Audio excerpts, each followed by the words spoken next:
é exagero dizer que o Ceará sofreu contra o Juventude o seu pior resultado no Campeonato Brasileiro desse ano. Não só pela questão de tabela, viu a gordura na classificação para a zona de rebaixamento diminuir de 7 para 4 pontos, mas pelo peso que esse resultado dá para os jogos seguintes. Aumenta-se ainda mais a responsabilidade para jogos, por exemplo, contra o Vasco da Gama, que será a volta do Ceará da data FIFA. Mas além do resultado, acho que tem alguns aspectos que a gente pode falar para planejar o futuro do Ceará nas próximas rodadas. Fica aqui comigo aqui no canal Costa que a gente vai falar muito sobre futebol.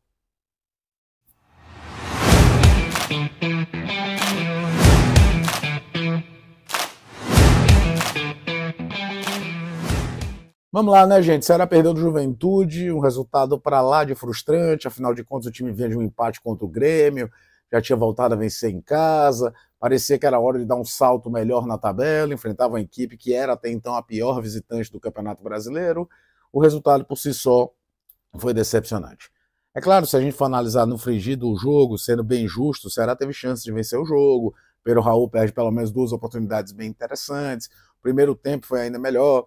A gente pode contestar a leitura de jogo do Léo Condé nessa partida, mas o que eu vim aqui mais falar é tentar entender por que os reforços que o Ceará trouxe, não estou nem falando de Vina, tá?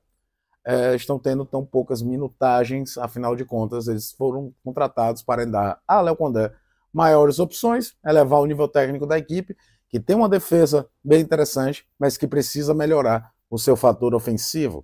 E aí é aonde o bicho está pegando para mim, é aonde eu queria trocar essa ideia com vocês.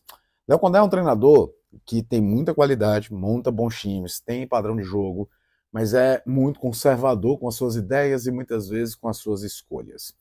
Na Série B, ano passado, por exemplo, o torcedor alvinegro lembra bem, ele demorou bastante para entender que a dupla de zaga ideal era João Pedro com David Ricardo. Demorou muito tempo também para entender que o time funcionava melhor com o Richardson e não com o De Luca. Para citar 2 mudanças meio fundamentais para aquela sequência do time que culminou no acesso na última rodada.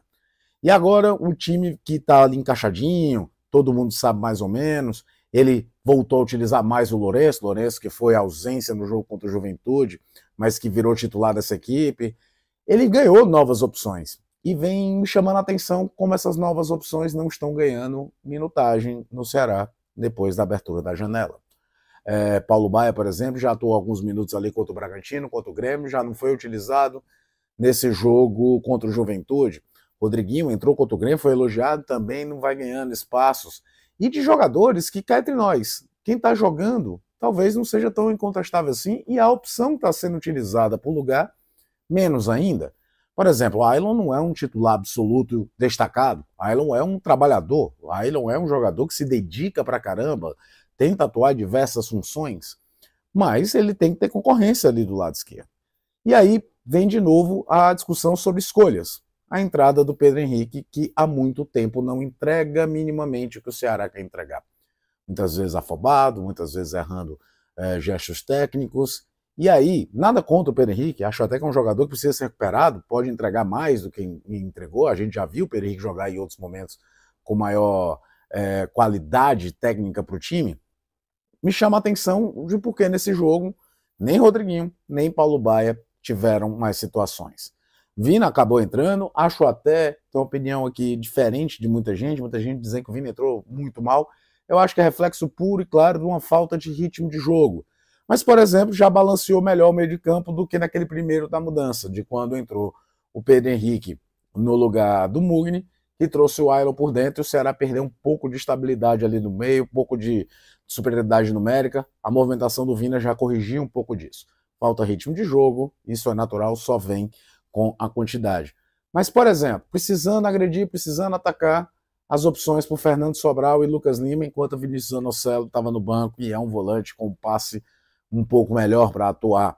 Então, é preciso o Léo Condé entender que se na Série B ainda deu para corrigir a rota, mesmo demorando para perceber que tinha gente perdendo passagem, os exemplos que eu citei, a dupla de zaga e o De Luca, para citar 2, na Série A essa avaliação tem que ser ainda mais rápida, mais consistente, para o time ganhar novas opções de fato. E opção não é o Paulo Baier jogar 5 minutos contra o Grêmio, 8 minutos contra o Red Bull Bragantino, o Rodriguinho entrar um pouco de tempo. É ver, de fato, o que esses caras podem entregar. Principalmente no momento em que, por exemplo, Lucas Lima e Fernando Sobral não dariam a quantidade de passes que, em teoria, o Zanocelo daria. Hoje, o Pedro Henrique não está sendo um jogador que já foi, em outros momentos, titular absoluto, incontestável. Por que não olhar os outros? Receio? Estão maus no treinamento? A gente não sabe. Mas o que a gente sabe é que, nesse momento, esses caras não estão entregando. Então, talvez seja o momento do próprio Léo Condé acelerar esse processo que, ano passado, por exemplo, ele demorou um bocado para entender que tinham outras opções que poderiam agregar mais.